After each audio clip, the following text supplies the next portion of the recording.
Mesdames, Messieurs, bonjour et très heureux de vous retrouver dans ce 13h au Bénin. Voici le sommaire. Le président mondial de l'église du christianisme Céleste Bennett Adeogun est bel et bien vivant. Dans ce 13h au Bénin, le vénérable suprême évangéliste Marcelin Zanou apporte un démenti formel sur l'annonce de son décès à suivre dans un instant. Ensuite, la campagne de distribution de jouets aux élèves de Cotonou et environ, lancée par Ouragan Fondation Rondeladi dans le cadre de la célébration de la Nativité, se poursuit ce dimanche. Ce sont les apprenants de l'école primaire et publique à Rogborouet de Cotonou qui ont bénéficié de la générosité de Émile Rondeladi. L'événement a été empreinte d'une ambiance colorée. Et puis enfin, dans le département du Koufo, Ernest Medewanou a sacrifié encore cette année à la tradition de don de vivre aux populations. L'opérateur économique a mis la main dans la poche pour offrir à ses parents ce dont ils ont besoin pour passer en beauté cette période de fête. De milliers de personnes, des démunis pour la plupart, ont reçu sacs de riz et enveloppes financières des mains de l'ancien député. C'est à la faveur d'une cérémonie qui s'est déroulée à l'école primaire publique de Torvic-les-Centrales. Et voilà pour vous le sommaire de cette édition. À nouveau, bonjour et bienvenue si vous nous rejoignez. La nouvelle a circulé, telle une traînée de poudre dans la soirée de ce dimanche. Bennett Adeogun, président mondial de l'église du christianisme céleste, serait décédé. Qu'en est-il réellement?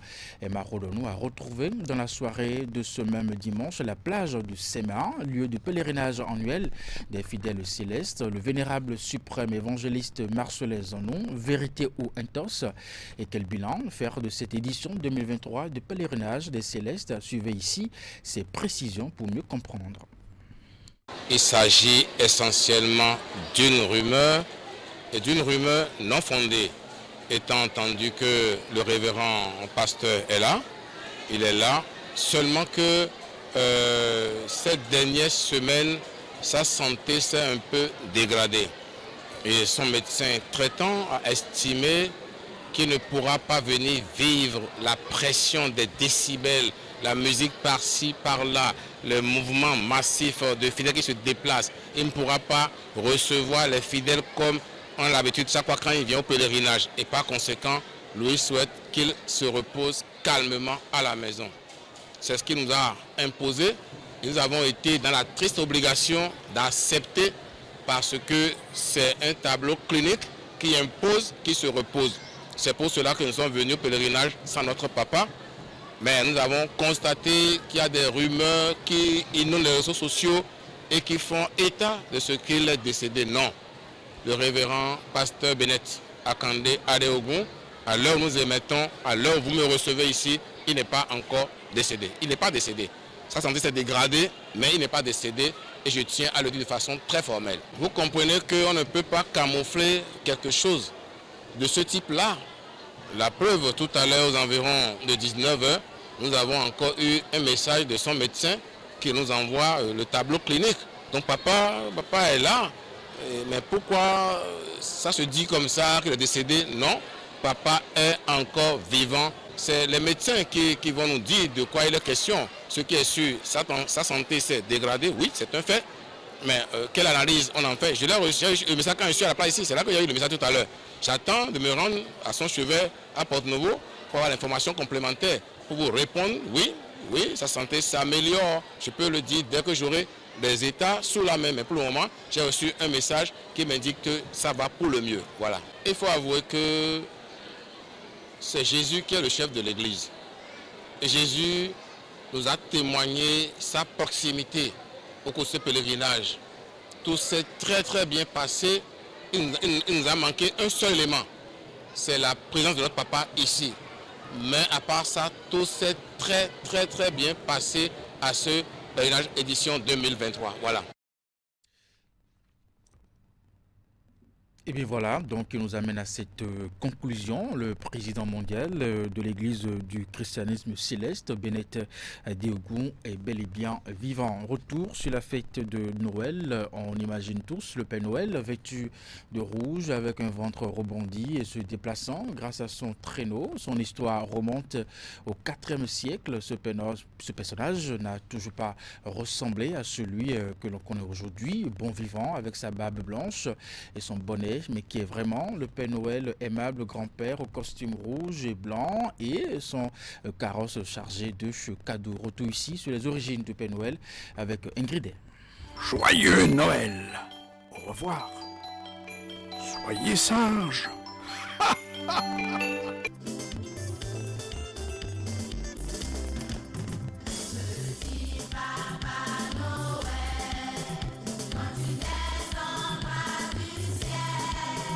Avant de devenir symbole de cadeau, le Père Noël était un personnage religieux. Tout commence avec Saint Nicolas. Le Père Noël n'a pas toujours existé.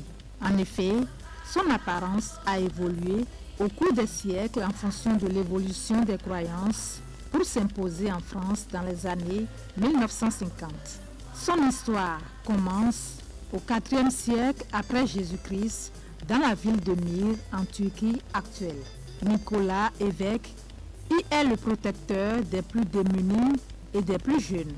Il leur distribue ses richesses jusqu'à sa mort le 6 décembre 343. C'est grâce à ses bonnes actions qu'il devient le saint patron des écoliers.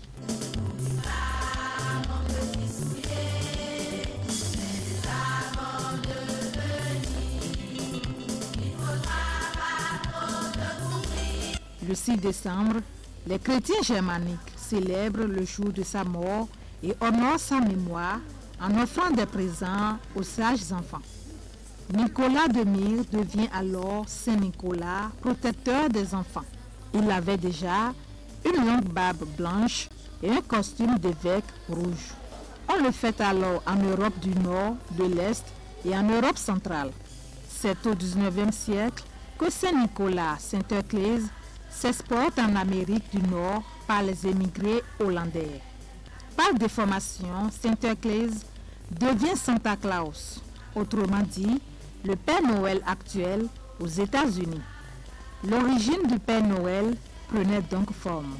Le Père Noël apparaît pour la première fois dans les livres en 1821 sous la plume de l'auteur américain Clement Clarke Moore. Dans un conte de Noël intitulé The Night Before Christmas, le Père Noël apparaît sur un traîneau tiré par des rennes. En 1823, le même auteur publie un texte, A Visit from Saint Nicholas, dans lequel des lutins sur une carriole tirée par des rennes distribuent des cadeaux aux enfants par la cheminée. L'origine du Père Noël prend vie dans l'imaginaire d'un homme et Saint Nicolas prend donc un nouveau départ.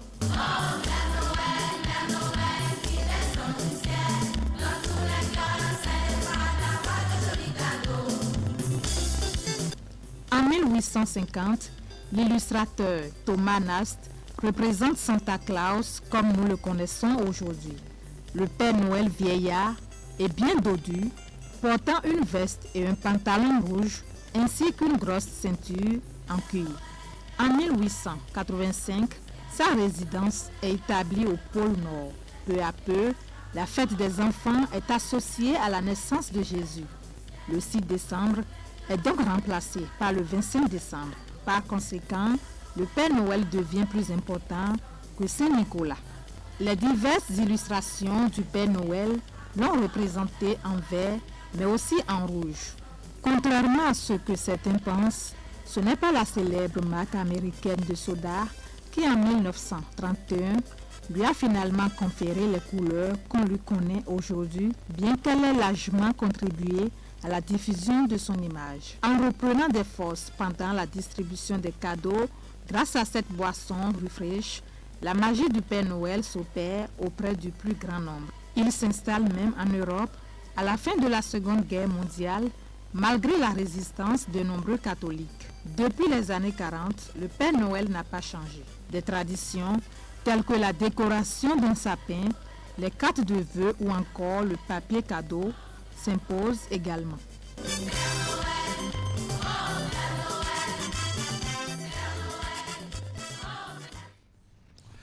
Le ministère d'évangélisation du perfectionniste du Christ du révérend pasteur Elvis Dagba organise du jeudi 28 décembre 2023 au dimanche 31 décembre la 22e édition du programme annuel Apothéose 2023.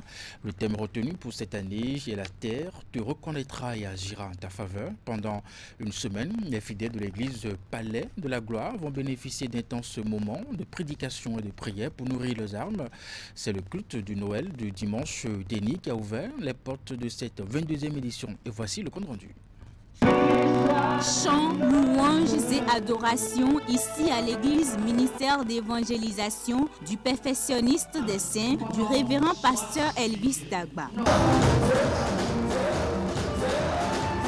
C'est la première journée de la 22e édition du programme annuel Apothéose 2023. Grand moment de prière et d'intenses prédications et bénédictions pour l'année 2024 à l'église Palais de la Gloire. Cette 22e édition est une bénédiction parce que le thème que nous avons commencé à développer aujourd'hui même à l'ouverture, c'est « La terre te reconnaîtra et agira en ta faveur ». D'où nous avons eu le sous-thème « Activer les codes de la terre ». Alors j'ai pu amener le peuple de Dieu à comprendre que la terre a des codes. J'ai pu amener le peuple de Dieu à comprendre que la terre a des oreilles, la terre a une bouche, la terre a une main. Et nous avons reçu beaucoup aujourd'hui. Nous avons compris la dimension spirituelle de la terre. Le programme annuel Apothéose 2023 vise non seulement à préparer les fidèles et bien d'autres personnes qui souhaitent y participer à terminer l'année en beauté, mais aussi et surtout à entrer dans la nouvelle avec les bénédictions et la grâce de Dieu. Nous sommes à Papa, derrière le CEG Surulere, église, c'est le palais de gloire. Nous sommes juste derrière le CEG Surulere. Nous vous invitons à partir du jeudi. Le jeudi, nous allons poursuivre ce programme qui va se terminer le 31, la nuit du 31 au 1er. Donc jeudi, nous sommes ici à 19h. Vendredi, nous sommes ici à 19h. Samedi, nous sommes ici à 19h. Et chaque soir, nous allons développer d'autres thèmes. D'autres sous-thèmes dans le grand thème. La terre te reconnaîtra et agira en ta faveur. Maintenant, une chose importante, nous avons un acte prophétique à poser. Alors, le premier acte prophétique que nous allons poser, et c'est à partir du jeudi qui vient, et ceux qui viendront vont comprendre la portée de cet acte-là à partir du message que je vais donner, que chaque personne qui veut venir à ce programme le jeudi à 19h vienne avec du sable, soit de sa maison, soit du sable de son lieu de vente. Vous mettez cela dans une bouteille en plastique et bien sûr le dimanche, nous allons terminer en apothéose. Ce sera la nuit de la traversée à partir de 22h. Le message est clair, un moment exceptionnel, de riches enseignements, de riches bénédictions, de prières pour apprendre et grandir dans la spiritualité. Je vous l'annonçais en titre, la campagne de distribution de jouets aux élèves de Cotonou et environ, lancée par Ouragan Fondation Kondeladi dans le cadre de la célébration de la Nativité, se poursuit ce dimanche dernier. Ce sont les apprenants de l'école primaire publique Arok-Boroué de Cotonou qui ont bénéficié de la générosité de Émile Kondeladi. L'événement a été empreinte d'une ambiance colorée. Voici les détails. Tel le Père Noël battant la ville pour déposer auprès de chaque enfant un cadeau, Ouragan Fondation Kondeladi continue l'œuvre de philanthropie qu'elle a entamée. Après l'étape de l'EPP de Zogbo, c'est l'EPP Arok-Boroué de Cotonou qui reçoit la visite de Émile Kondeladi et sa troupe. Ils sont venus ici avec un nombre incomptable de sacs contenant chacun un jouet. Comme Ouragan Fondation Kondeladi vous l'avez promis, nous voici au jour J où vous recevrez, comme les enfants du 9e arrondissement et environ, vos dons dans le cadre de la célébration de la fête de la Noël. Pour notre fondation, le social, dans le bon sens du mot, pour accompagner le rehaussement social du chef de l'État, son Excellence Patrice Talon, doit être l'objectif de tous. Au nom des enseignants ici présents et à mon nom propre, je vous adresse mes remerciements les plus profonds. Puisse Dieu Allah, Maousekolissa, et les membres de nos ancêtres vous comblent aussi des grâces nécessaires afin que l'énergie vibrante, positive que vous répandez ne s'estompe dans le temps. Comme lors de la première étape, la cérémonie de distribution de cadeaux a été précédée d'un spectacle aussi captivant que mémorable. Quelques figures du parti Bloc républicain étaient à ce rendez-vous de célébration de Noël avec les tout-petits. Chers enfants, dans quelques instants, vous allez recevoir vos cadeaux de Noël. Plus que de simples jouets, ces cadeaux sont la preuve de l'attachement de la Fondation Ouragan à votre épanouissement et à votre bien-être.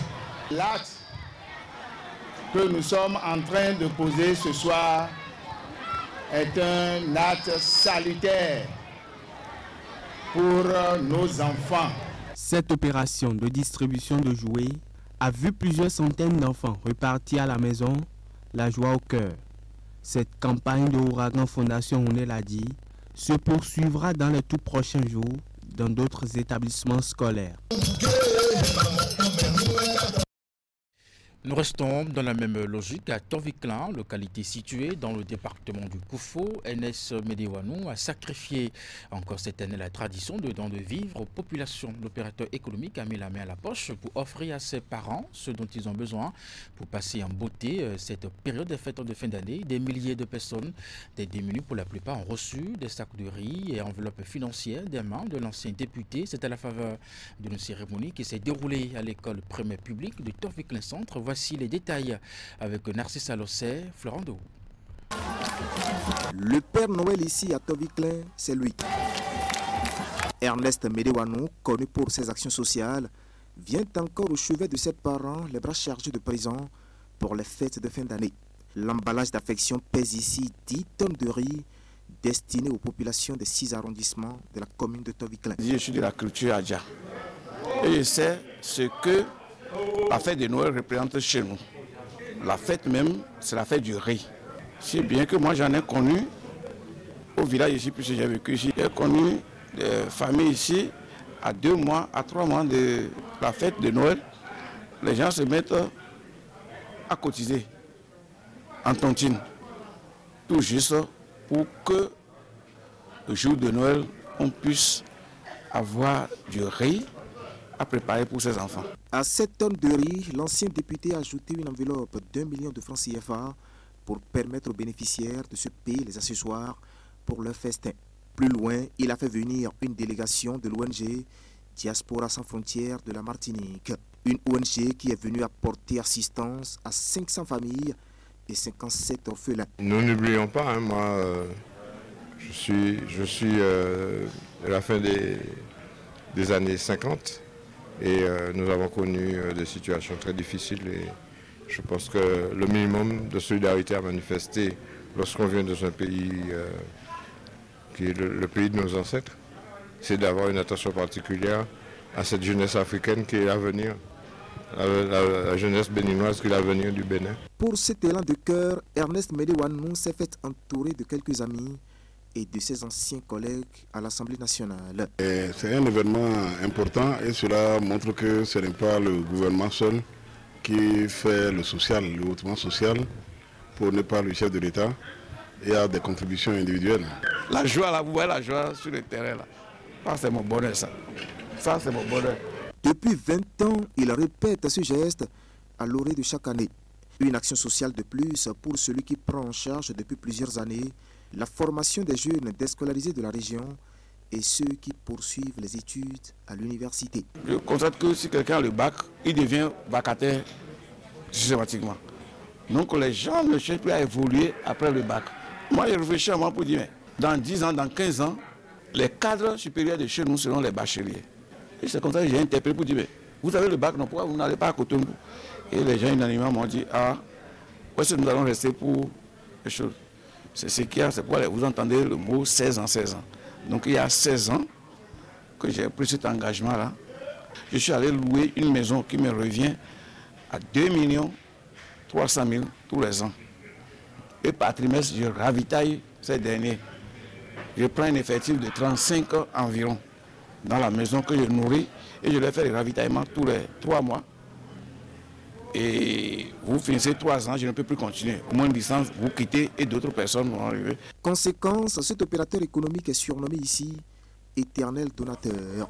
Un costume qu'il enfile avec fierté devant ses parents de Toviklen, avec qui il communie périodiquement. Direction Materi à présent, l'armée béninoise a entrepris sous la houlette du ministère de la Défense une action civilo-militaire traduite par des consultations médicales foraines suivies de distribution de médicaments au profit des populations de Materi. L'objectif de cette action, bien entendu, au centre de santé de Materi est de renforcer les liens entre les forces de défense et de sécurité et les populations de Materi, localité de la Takura, qui subit depuis peu des incursions répétées des groupes armés à la Sanarouna.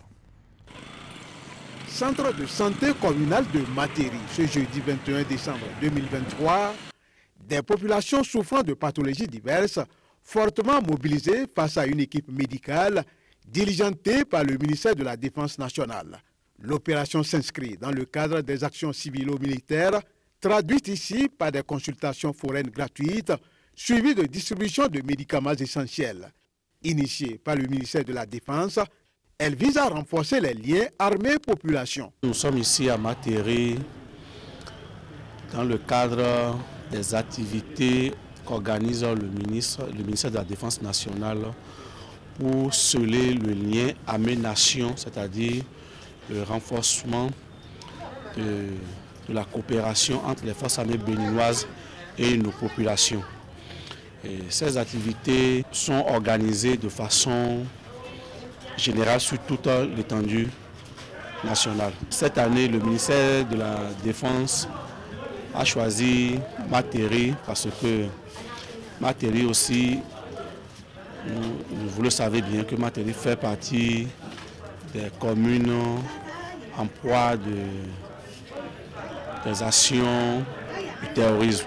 Donc c'est pour leur montrer que les forces armées béninoises ne sont pas là seulement pour le volet sécuritaire, il y a aussi le volet social qui préoccupe l'action des forces armées béninoises. Démarrée aux environs de 10 heures, l'opération a pris fin à 18 heures. Au total, 240 patients ont été pris en charge sur diverses pathologies. Nous, essentiellement, ce que nous avons eu à faire ici durant cette journée, ce sont des dépistages gratuits du paludisme à travers les tests diagnostiques rapides. Nous avons eu également à faire le dépistage et les conseils de l'hypertension artérielle. Nous avions eu à faire des cas de dermatose, notamment la scabiose. Il y a eu beaucoup de cas de gale au sein de la population. Comme vous l'avez remarqué, il y a eu un fort engouement de la population. Nous avons reçu des populations, des personnes de plusieurs tranches d'âge, notamment des jeunes, des enfants même. Parfois nous avons eu des nourrissons et aussi des personnes âgées. Longtemps restés distants des hommes en treillis, les populations de Materi, tout en appréciant la présente opération, se disent désormais plus proches des forces de défense et de sécurité. Je suis venu, j'ai vu les hommes en treillis, mais j'avais peur. C'est bien que quand on voit un homme en treillis, on ne pensait pas que ce dernier peut nous sauver. Mais vu, je suis rentré, on m'a donné place et ils m'ont introduit là, dans la consultation. Ce sont eux qui m'ont demandé la pathologie. J'ai été clair, mais ils m'ont prescrit les produits. La présente opération civilo-militaire va à coup sûr consolider durablement les liens entre l'armée et les populations civiles pour une meilleure coproduction de la sécurité à Materi, localité de l'Atakora en proie depuis quelques mois à l'extrémisme violent. Résidents au Bénin et à l'extérieur, les descendants de les culturels Yoruba ont organisé ce week-end à Porto-Novo le congrès de leur association. La vision de cette association est de servir de socle à la préservation et la valorisation de la culture Yoruba. Le congrès a été suivi de la première édition de leur retrouvaille qui a permis aux filles et fils Yoruba de se connaître et de renforcer leur lien de familiarité. Le compte rendu dans ce reportage. Ils sont venus des 4 coins du Bénin et de la diaspora pour prendre une part active à ce congrès constitutif de leur association. Eux, ce sont les descendants de l'ère culturelle Yoruba et Karoïdjiri qui ont décidé de s'approprier leur histoire et de consolider une fois pour toutes le lien familial. Autant que vous êtes, le comité d'organisation vous dit un sincère merci pour avoir cru et avoir accepté de soutenir cette belle initiative qui a pour objectif essentiel de nous organiser dans un projet dénommé Adjoché Oman Yoruba. Pour être membre de l'association Adjoché Oman Yoruba, Karoïdjiri, il faut être Yoruba sans distinction de sexe, de religion, de région, de niveau intellectuel et de rang social. L'association Adjoché Oman Yoruba, mise sur les fonds baptismaux et dirigée par Mukaram Badarou, sera désormais le trait d'union entre les fils et filles Yoruba et en même temps le socle de la préservation et de la valorisation de la culture Yoruba. Pas un mimétisme béat. Chacun joue à parler que le français aux enfants à la maison. Chacun joue à l'émanciper avec des comportements d'une autre civilisation. Ce qui, malheureusement, petit à petit, nous déconnecte de nos propres réalités sociales et culturelles. Chacun joue à la Kowé et s'éloigne consciemment de nos racines, de nos us et de nos coutumes. Cette façon de faire brouille nos relations avec nos aïeux et empêche nos enfants à connaître leur histoire et leur réalité endogène. Cette façon de se comporter fait de nous-mêmes et de nos enfants des étrangers chez eux et dans leur ère culturelle. C'est pour parer à cette malheureuse situation, qui heureusement est comprise de beaucoup d'entre nous, que la décision a été prise de tenter quelque chose pour que demain, nos enfants ne nous disent pas « Papa ou maman, c'est ta faute si nous ne parlons pas ou ne comprenons pas Yoruba. C'est ta faute si nous ne savons rien de Yoruba ou si nous sommes étrangers chez nous. » La naissance de ce creuset qui regroupe les fils et filles Yoruba est vivement saluée par les autorités politico-administratives de la ville de Porto Novo. Porto Novo est déjà un symbole de cohésion à travers le nom qui le caractérise, les trois noms, et voit naître sur notre terre l'association des filles et fils Yoruba, de l'ère Yoruba. Cela témoigne de cette cohésion qui nous caractérise, de ce vivre ensemble. Il faudrait aller à l'école des devanciers. Il ne faudrait pas que la politique vous divise. Il ne faudrait pas que la religion vous divise. Il ne faudrait pas que les problèmes de tissu vous divisent. Au-delà de la phase protocolaire qui a consacré la naissance de l'association Adjoché Oman Yoruba, place a été laissée à la première édition des retrouvailles entre les fils et filles Yoruba. Des moments festifs, de convivialité, de fraternité et de partage, où la culture Yoruba a été célébrée et magnifiée dans toutes ses dimensions. Et pendant ce temps aussi, les filles et fils de la collectivité Sakou ont tenu ce week-end le congrès annuel. Et pour cette édition, Bareilles, dans la commune de Djougou, a abrité les manifestations de cette rencontre qui vise à resserrer les liens de fraternité entre les membres de cette collectivité. Alassane Abouna, Abdou Sabi Drissou. 3 ans déjà que les filles et fils de la collectivité Sakou ont décidé de se mettre ensemble pour débattre des questions liées au développement local. Pour y arriver, ils organisent de façon tournante les congrès pour échanger et discuter autour des sujets d'intérêt collectif. La rencontre de Bareilles dans la commune de Djougou a été l'occasion pour ces Sakou d'afficher leur détermination à renforcer leurs liens de fraternité, d'entraide et de solidarité agissante. Grâce à la présente rencontre, d'autres vont positiver leurs relations froides entre-temps parce que ne connaissant pas leurs liens de sang qu'ils partagent. Il ne s'agit pas d'une perte de temps, au contraire. Elle permet également de s'améliorer sur le plan rationnel et de se rendre compte de l'importance de la communication avec les autres associations dont le savoir-faire et le savoir-être. Dans la quête de la consolidation de leur union, la collectivité Sakou va recevoir les mots d'encouragement des personnalités politiques et invités de marque. La communauté Yom doit être une et indivisible. C'est comme ça qu'on pourrait marcher et c'est comme ça nous allons atteindre le développement de notre commune. Prenons garde qu'on ne dise pas que Sakou dépasse Yo dépasse ceci, non. Je voudrais que, où que nous soyons, que chacun de sa position essaie de cultiver l'amour.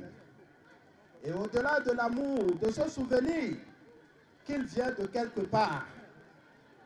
Et comprendre que nous sommes liés par notre titre, le Sakou. Au nombre des personnalités ayant soutenu l'événement, l'honorable Abdul Malik Gomina, représenté ici par Abraham Abishaï Akpala. Votre action est bonne et contribue énormément au développement de la commune de Djougou. Au-delà de la panégyrique clanique, vous constituez une collectivité au sein de la communauté Yom. Et il voudrait que tout ce que vous faites, vous le fassiez en ayant l'attention sur le développement de la commune de Djougou. Quelle perspective d'avenir envisage la collectivité Sakou après 2 congrès? C'est le thème principal des discussions qui seront menées pendant 3 jours et qui vont aboutir à des résolutions fortes en vue de repositionner la fêtière des Sakou.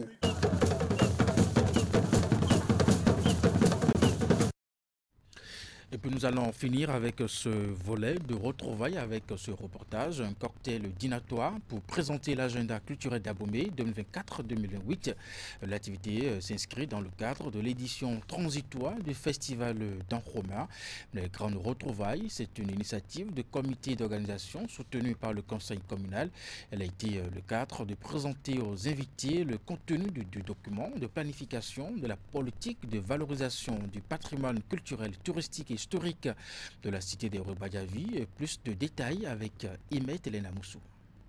La soirée est organisée en marge du rendez-vous culturel d'Anromé, les grandes retrouvailles. Ce cocktail dînatoire constitue le volet intellectuel de l'événement. C'est une initiative du comité d'organisation des retrouvailles soutenue par le conseil communal. La rencontre a servi de cadre à la présentation et à la dissémination de l'agenda culturel d'Abomey. À l'instar des principaux documents de planification au niveau communal, il était important pour moi que ce document qui constitue désormais notre boussole en matière de projets, d'activités et d'actions dans le secteur touristique et culturel soit popularisé afin que les Dahomeyous, les partenaires de la ville et tous les investisseurs en maîtrisent le contenu pour mieux se positionner. Pour la circonstance, un parterre d'acteurs du monde culturel a été mobilisé. Venus des 4 coins du pays et même d'ailleurs, ils ont eu droit à une présentation détaillée du document. Il faut dire que cet agenda est assorti d'un plan d'action d'environ 4 milliards. Donc il s'agit de montants modestes, mais ce montant a pour point d'application un certain nombre d'initiatives clés qui permettent donc en complétant les initiatives du gouvernement sur le plateau d'Abomey, créer davantage de synergie avec celle-ci et renforce, comme je l'ai dit, l'offre touristique au niveau du plateau d'Abomey. Selon les exposés, le volet touristique occupe une place de choix dans la politique de valorisation du patrimoine culturel, touristique et historique envisagée.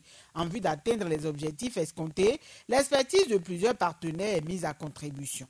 Une vraie destination, c'est une destination qui peut permettre aux visiteurs de rester, d'accord? Et donc il y a la destination Bénin, et puis à l'intérieur de la destination Bénin, il y a des micro-destinations comme peuvent être à Abomey. Donc il faut pas que les gens restent uniquement à Cotonou. Il faut à un moment donné permettre aux clients effectivement de rester à Abomey. Donc on va travailler par rapport à tout ça, parce que ça c'est vraiment important. La partie culturelle elle est primordiale, il y a effectivement de très gros investissements qui sont faits. Par contre il ne faut pas oublier tout ce qui a été dit là. En fait là, ce qui a été présenté c'est du soft. C'est tout ce qu'il y a autour des grandes infrastructures. Les grandes infrastructures elles sont primordiales. S'il n'y a pas de formation, ça ne fonctionnera pas. S'il n'y a pas de bureau d'information ou un système de signalisation et d'information, ça ne fonctionnera pas. Donc tout ça, effectivement, il va falloir le travailler. Et je suis là pour ça aujourd'hui, entre autres, et puis pendant plusieurs années, je l'espère, pour qu'on travaille tous ensemble. Riche au dire des organisateurs ainsi que des participants, les différentes communications ont précédé des interventions de bien de cadres et d'invités, de quoi susciter l'engouement des uns et des autres en vue de la bonne exécution de cet agenda. Le bureau d'études d'exécution Murtado Cisa Porto-Novo a procédé à la sortie de la 21e promotion de techniciens bâtiments qu'il a formés. Ils ont reçu le parchemin après 3 ans de formation. Voici les images. 11 nouveaux diplômés dans le paysage des techniciens bâtiments. Ils constituent la 12e promotion de techniciens bâtiments formée par le bureau d'études et d'exécution Murtado, une structure Cisa Porto-Novo et spécialisée en études et suivi des projets de construction depuis la conception du plan jusqu'à la finition. Cette remise de diplôme couronne 3 années de formation au cours desquelles les apprenants ont acquis le savoir qui fait d'eux aujourd'hui des techniciens bâtiments qualifiés. Le bureau d'études et d'exécution Murtado, BEM, nous a permis de nous placer dans une situation de chantier, connaître les armatures, les bétons et les mortiers, de suivre le déroulement d'un chantier de construction avec diverses techniques et codes correspondants, implantation, terrassement, fondation et élévation, de mettre à notre disposition des éléments d'information qu'ils trouvent dans différentes entreprises ainsi que chez les fournisseurs des matériaux et matériels. Désormais prêts à servir sur le marché de l'emploi, ces diplômés ont reçu les sages conseils du promoteur de l'école qui les a formés. Les choses ne sont que ce que vous faites d'elles. Et pour que le jour ne soit pas pour vous trop long, alors mettez-vous au travail. Avoir l'amour du travail, travailler en collaboration fraternelle et accueillante. Soyez reconnaissants et humbles envers vos parents. Ayez la franchise dans vos réalisations du projet. Soyez sincères et honnêtes avec les clients. Créé en l'an 2000, le bureau d'études et d'exécution Murtado a depuis lors formé plusieurs générations de techniciens bâtiments. Et c'est avec une fierté renouvelée que son promoteur Mohamed Mouritalabi Ali libère cette 12e promotion. Je suis ému de joie aujourd'hui puisque mon objectif que j'avais eu pour pouvoir créer cet établissement, je l'ai eu et je continue de l'avoir puisque j'ai fini par remarquer que autour de moi et aujourd'hui je suis entouré de techniciens, des hommes qui savent bien faire, des hommes capables de réussir dans le bâtiment. Et il est souhaitable que les Porto-Noviens, pourquoi pas les Béninois, et même que ce soit loin ou de proche, qu'ils aient confiance en nous pour envoyer les enfants en formation chez nous. Par cette remise de diplôme, le bureau d'études et d'exécution Murtado a réaffirmé son engagement à réduire le taux de chômage en mettant sur le marché de l'emploi des hommes et femmes immédiatement opérationnels dans les domaines du bâtiment et des travaux publics. Et pour finir cette édition, l'association des communes de l'Atakura a tenu sa 9e assemblée générale ordinaire à Kouandé au cours des assises qui ont mobilisé les 13 maires des communes des 2 départements. Un nouveau bureau de 13 membres a été mis sur pied avec à sa tête Oru Kotomane, maire de la commune de Peyonko, Alassane Avouna. En prenant les rênes de l'association des communes de l'Atakura Donga le 17 décembre 2021, l'équipe dirigée par Ouolou Draman avait pris l'engagement solennel de donner un nouveau souffle à cette association, histoire de la hisser au rang des associations phares du pays. Après 2 ans de gestion, les fruits semblent avoir tenu la promesse des fleurs avec des résultats tangibles. Loin de l'idée de faire ici un bilan exhaustif, des grands pas que nous avons franchis ensemble, il nous plaît de nous rappeler quelques-uns.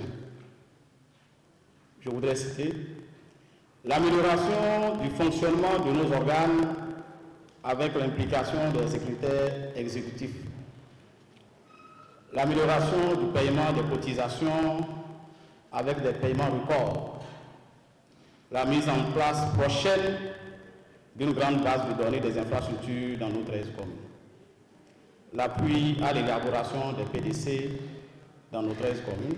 Cet exposé liminaire du bilan du bureau sortant sera étayé par cette projection vidéo présentée par le secrétaire exécutif de la CAD.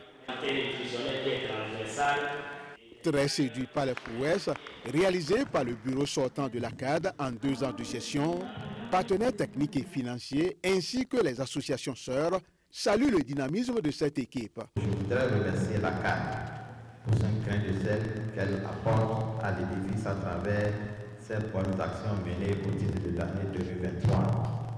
Actions qui contribuent à l'amélioration de la gouvernance de nos communes et les conditions socio-économiques des populations.